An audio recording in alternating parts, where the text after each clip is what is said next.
I want to thank the White House Historical Association and all of the people that work so hard with Melania, with everybody to keep this incredible house or building or whatever you want to call it, because there really is no name for it. It is special.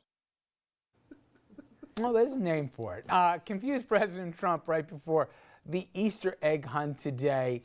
He's not the only one confused. He's doing things that are baffling the entire country. Just so we're clear, that white thing that he doesn't know what you call it, it's called the White House, but all right, call me petty. Now, if you think it's been a confusing weekend, you're right, especially for the people who work for him, or I should say work for him past tense. Here's former VA Secretary David Shulkin trying to explain whether he got fired or he quit. White House and Shulkin, they can't even agree on that. I went to work every day. I continue to feel strongly about that. There was no reason why I would resign. So why don't you just say you were fired? Well, I think that's the alternative to resignation. I received a phone call saying that the president wanted to make a change, and that's certainly his prerogative to do that, and that's what happened. You received a phone call from Chief of Staff John Kelly, who fired you. General Kelly gave me a heads up that the president would most likely be tweeting out a message in the very near future, and I appreciated having that heads up from General Kelly. So the tweet fired you?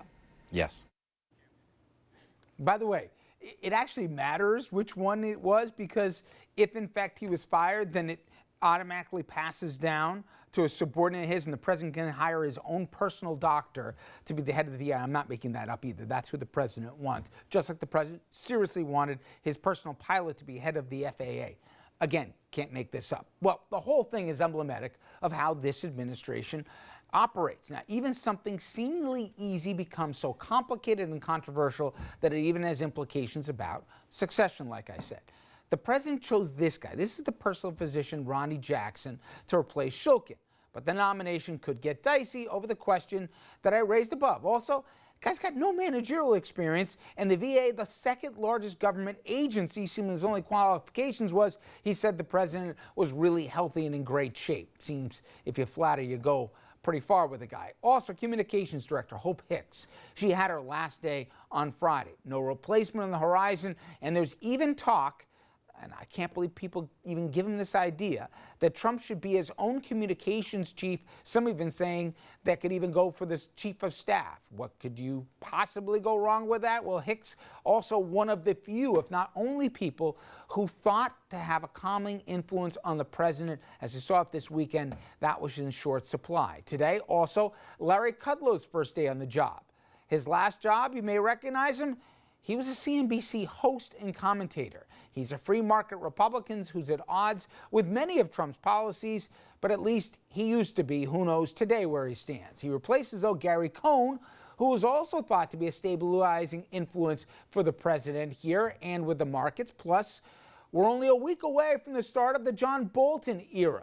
The hawkish former UN ambassador, he joins the administration with more than an aggressive policy approach. He's called for regime change in Iran and North Korea. He also didn't learn his lesson from Iraq. During the Bush administration, he was one of the neocons who wanted regime change there as well. Let's just say that didn't work out so well. But he still stands by the decision to invade, depose Saddam Hussein, as well as occupy the country. That was his bright idea. Then we get to Wall Street. And if you had a 401k, you know what happened today. Stocks, they sold off again today. Amazon, they've been leading the market downturn after Trump said Amazon doesn't pay enough taxes, and he also said it's scamming the post office because the U.S. Post Office is its delivery boy. Well, coincidentally or not, guess who has not only founded but runs Amazon? I'm talking about Jeff Bezos. He's the same guy who owns, the Washington Post, a paper that's always feuding with the president. Stocks, they've been tanking since the president started the trade war with China, the one that he said was good and we would win. Okay. Happy Monday, everybody. Exactly. Now, I gotta tell you, I was thinking, I'm exhausted after that. well, but wait a second, Jeannie. Can you remember a time when a sitting president identified a specific company and said bad? I mean, that's not a president's job. You don't do that. You don't pick favorites in the market. It's rare when the Justice Department picks out a company for like antitrust violations. Have a specific president? Especially when it's somebody like Jeff Bezos who owns both Amazon and the Washington Post, and it's very clear the president has been very unhappy with the Washington Post reporting. He says the Washington Post, I didn't even get this, should have to ascribe to have a lobbying permit, okay? Yep. And he said, look, they're using the post office as a delivery boy. The post office comes out and says, well, actually, that's what we do, and we make money off the arrangement. What are you doing? Yes, Amazon has hurt brick and mortar stores, the retail. But they're not alone in this. Yeah. I may not like it, but that's the reality of the 21st century right now. It's really bad what he's doing. It's really bad. And you know, it would be one thing if he was taking an approach, because we may need more regulation of companies like Amazon. I am all in favor of that. And if it was a blanket approach to companies who are defined in this way, who are doing this type of business, and we need more regulation, that would be one thing. But what strikes you as makes us uncomfortable is that he picks on this company, which is owned by a guy that he doesn't like, who is writing this newspaper that's critical of him. So it smells bad, that's what's so uncomfortable about it. That's a great point, and there's a similarity with the change at the Veterans Administration too. Yeah. The new incoming and the Trump administration wants to privatize some aspects of the VA. That may not be a bad idea. Yeah. I mean, if veterans want to find medical care at their local hospital as opposed to necessarily going to their VA hospital, that might be in their best interest. But do you really trust the Trump administration to organize which parts get privatized and to whom? Do you really trust this administration to investigate Amazon? And how about the new guy? For all I know, he could be a gentleman, and he's certainly a veteran, right? He was Obama's physician too, and they liked him. Right. But he's a personal physician. Yeah. You have to have management experience when you're running after the Defense Department, the biggest governmental agency that we have. We talk about the inefficiencies with the VA, and even though many people think, to be fair, Shulkin did a good job cutting through a lot of the red tape and improving it, and he had his own baggage that he brought to the table. I'm not defending the guy. What I am saying is, he can do better than this. Well, the big quality from Jackson that apparently appealed to the president wasn't that he likes him as a physician, which he apparently does, so he was good on TV. And he complimented the president. He was good on TV. He likes people who are good on TV. Hence Larry Kudlow, hence John Bolton, and hence some of the other names that we've seen bounce back and forth. For some reason, that seems to be this president's biggest qualification. And if they blow sunshine, because apparently that's how he would describe good on TV. And that's why he liked Scaramucci.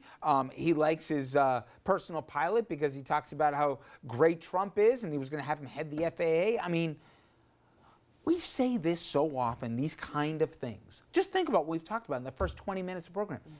This is nuts. Mm-hmm. Yeah. Now we have a trade war, and we're shocked today that the Chinese retaliate, identifying, by the way, Jeannie, specific industries that most impact red states. They're not dummies.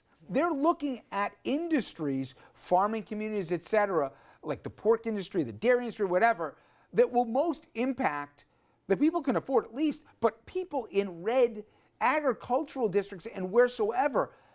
The president didn't think this thing through again. Nobody wins trade wars. No, and this is where the president is going to suffer enormously. His instinct is right. His base has got to be happy. And so far, if you just take a step back and look at what he has or hasn't accomplished, his base is not happy. He has a tax bill they may be happy about. He has an appointment to the Supreme Court they may be happy about. Beyond that, there's very little they can say for what he's done, and there's a lot coming down the pike which may make them very unhappy. That means they either stay home or they look to somebody who's actually conservative in the way he said he was, and they vote for them. We saw a similar backlash against George W. Bush, don't forget, when he was spending up a storm despite saying he was going to be a conservative and a fiscal hawk. How many times did Trump talk up the stock market in his first year? Look at the stock market. Look at how good in the last month. Exactly, because it's not there anymore. I mean, if job numbers start to stem a little bit, if any of the things that he's been leaning to as a crutch to appeal to his base, look, I'm getting stuff done, doesn't show up anymore, he's in real trouble. Listen, you have made a point in the first couple of segments that there may be legitimate complaints he may have. You just talked about the VA. China definitely is an abuser when it comes to trades and tariffs and not being free markets on their end. But if you were the man with the art of the deal, a basic thing would have said, all right, here's what I'm going to do. I'm going to get my allies in line with me on this. We're going to get together on the same page. I'm going to go to the guys in Europe and wherever, and Japan, everywhere else, and say, let's be on the same page when we go to Russia, because they are a currency manipulator. They do a lot of things. What has he done in the last month? He's picked a fight with just about every European ally we can have here. He's scared the bejesus out of the Japanese prime minister, and he's also threatened trade fights with neighbors from the north and the south. I'm talking about Canada and Mexico. And now he's going to basically start a one-man fight with China and expect anyone else to follow him? But this is what he's done throughout his entire business career before he even got into politics.